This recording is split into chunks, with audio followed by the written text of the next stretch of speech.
Here are 5 sports betting tips that you can use to have more fun while betting on sports. And tip number 1 leads right into this, is that sports betting really is just for fun. You shouldn't really use it as a reliable source of revenue. It should go without saying, but it's very, very, very, very, very rare for people to make a lot of money betting on sports. If you want to spend $100 to go to a concert, that seems like money well spent. You enjoy the concert, it's $100, might be an expensive seat, but you enjoyed a concert, that money's gone, but you had a great time, right? The same thing goes with sports betting. You put $100 into sports betting, you have a good time, and maybe, unlike the concert, you can actually make some money. But you shouldn't look at it like that. You should just look at it like $100 that you're gonna spend that will spice up your sports watching experiences, maybe have some fun, have some really fun victories, and that's it. Step number 2, you always wanna bet 1 to 5% of your bankroll and stay at that number for every single bet. Let's say you have $100 in your bankroll. That means you should be betting anywhere between $1 and $5 on every single game, and then stay at that number. Now, here's the beauty of it. If you start making money, let's say you get your bankroll up to $200, now you can start betting $10 on every game. But the same thing goes if you start losing money. Let's say you go down to $50.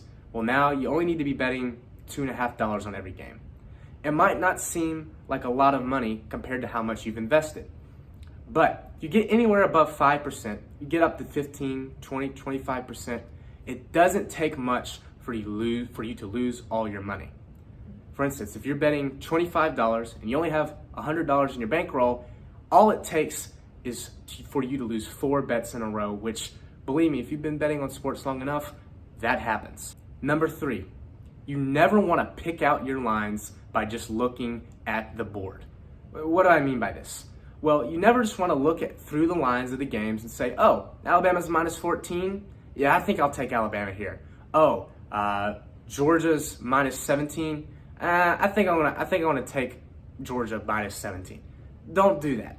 What you need to do is look at all the games before you see the lines and write down what you think the lines should be. So for instance, you look at, let's just say, the Alabama-Auburn game, and you think Alabama should be a 21-point favorite, but it turns out Alabama's only favored by 14. Well, maybe that's a good idea to bet on Alabama, but it's not a good idea to just look at the lines and pick, because it just messes with your mind. You want to have something that you can reference beforehand before you even see the lines. Number 4, you want to use some sort of a computer model in combination with your own intuition. Now, I know what you're thinking. A computer model, I can't make a computer model. Well, I'm not saying you have to. They're actually quite easy to make, but I know that not everybody has time to study that and make one. But what you can do is you can find plenty of computer models online that will give you pretty accurate predictions. For instance, for college football, you can go to FPI and look at the college football ratings. If you look at the current college football FPI, you'll see that Georgia has an FPI rating of about 28 and LSU has an FPI rating of 15.5. That means that Georgia should be about a 13 or 12.5, I did my math wrong, a 12.5 point favorite over LSU. So you can use that number to help you bet on the games. Now, here's a little pro tip, just a side note. Home field advantage is worth 3 points. So if that game was at Georgia, Georgia would be a 15.5 point favorite. If it was at LSU, Georgia would be a 9.5 point favorite. So what you want to do is you want to combine that computer projection with what your intuition is. So you want to write down before every game how much you think a team will win by. You want to put the computer projection right next to that number, and then you want to look at the lines.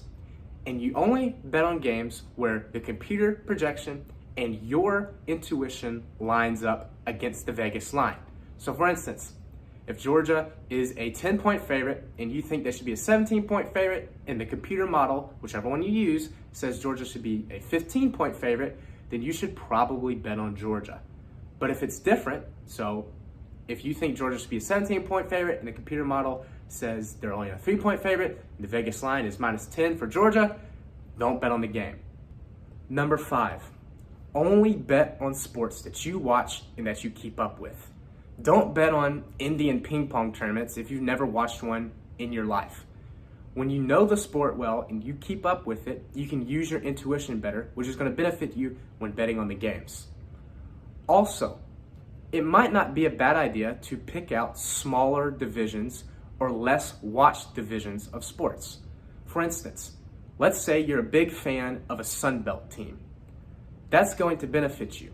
You should only bet on Sun Belt games if you keep up with the Sun Belt, because most people don't really watch the Sun Belt like they watch SEC games or Big Ten games. That means that the Vegas lines are not going to be as accurate on those games as they are going to be on SEC or Big Ten games or NFL games. All right, now step number 6. This is one, kind of a bonus one. I know I only said I was going to do 5. And this is one not everybody's going to like, but I would stay away from parlays. And if you're going to do parlays, only do 2 or 3 teams. You're going to have much more success betting on 8 different games than you are putting all 8 of those games in a parlay, because if you lose one, you lose all your money. So for instance, you go 7 of 8 betting on games, you're going to make a lot of money. You're going to lose a little bit on that 8th game that you lost, but you're still going to make money. When you put it into a parlay, you lose everything. Common sense to me. I know everybody wants to win big, but I would stay away from parlays if I were you. Thanks for watching the video.